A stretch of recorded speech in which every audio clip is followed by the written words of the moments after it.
Welcome.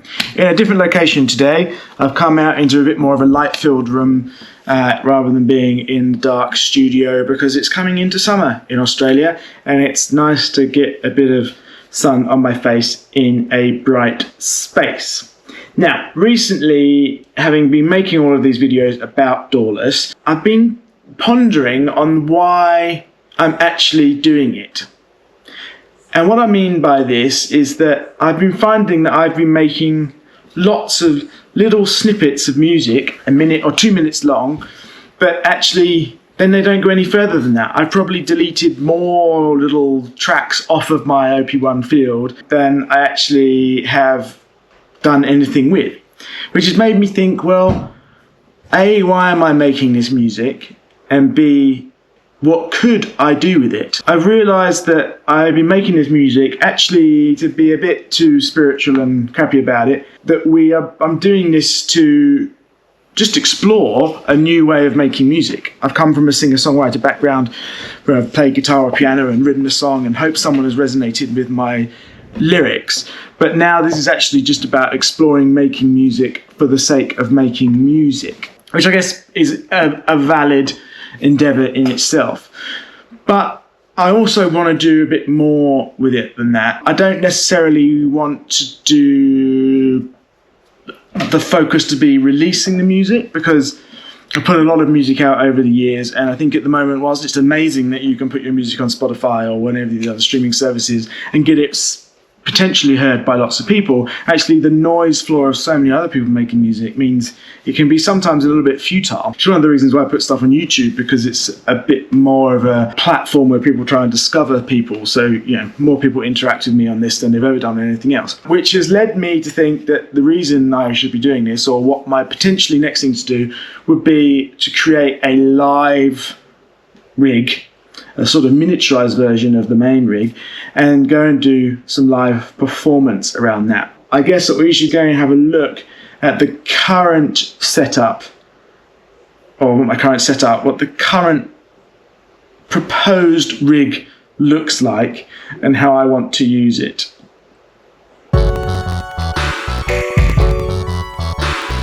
We're in the studio. I keep looking over there, should be looking there. And this is the rig. 3 signal paths really. First one's from the OPZ. Second one is from the Volca. Now the Volca has 2 chains. Input 2 on this little Just Mixer Heart Maker is a direct out of the Volca. The input 3 is through this effects chain. What this allows me to do is to capture a drone, and then the tuner acts as a kill switch for any further inputs coming into this path. So what it allows me to do is have whatever the riff is coming from the Volca plus a drone from the Volca, and then off the OPZ 3, 4. So there's a piano, and you can add bits in, and so on.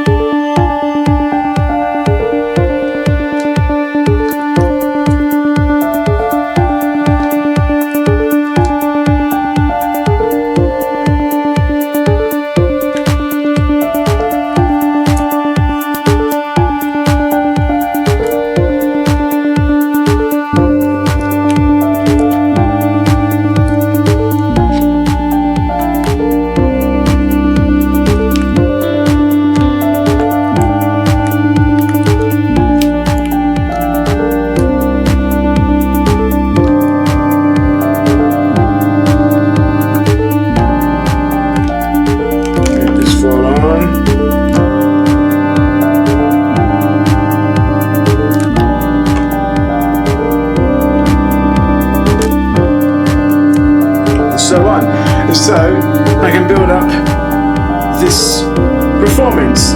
Now the way I think I'm going to do it is start off with just a beat on here, and then on the Volca, bring up channel 2, and then really just record in a little pattern. So I'm going to do this in C. Let's just turn it off.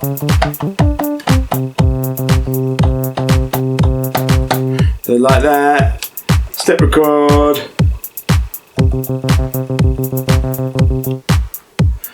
step record, play it in time,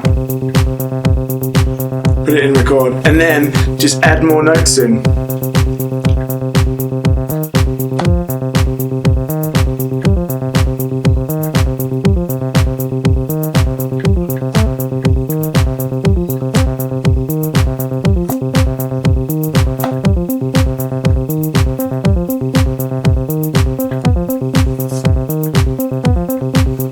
And then you can add the little melody back from here.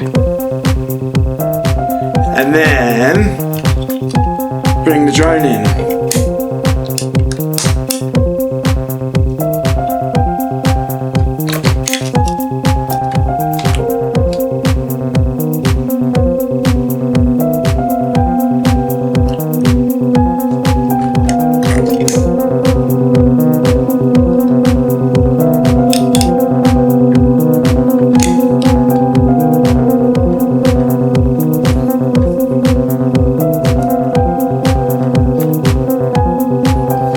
Bring the chords in, etc. Shadowed off the GoPro, but that's basically it. So my plan is to play live with this, is to come in with some preset ideas, either a beat or a melody on the OPZ, or even like a particular drone or a riff on the Volca, and then build up the track from there. I don't know how I turn that into like a half-hour performance, but that's kind of what the fun is going to be, right? So that's it. This is going to be potentially my 2024 rig. Now I think it's going to be streamlined a bit. I think I'm going to get the line module for the OPZ, so I can get rid of this little mixer and probably get rid of the reverb unit, because I'll be able to feed directly out of this into the freeze and into the line in from this. That will also allow me to have MIDI out or sync out to this, so I won't have to be quite so good at hitting play at the same time. I'm going to bring the number of boxes down, and then ideally it means it'll also all fit inside this little bag, which will be excellent because I can just drag that into work with me or on the train, and that will be it. It'll be done. So that's it. If I don't do another one of these videos before Christmas, Merry Christmas and a Happy New Year, and I'll see you in 2024. Goodbye.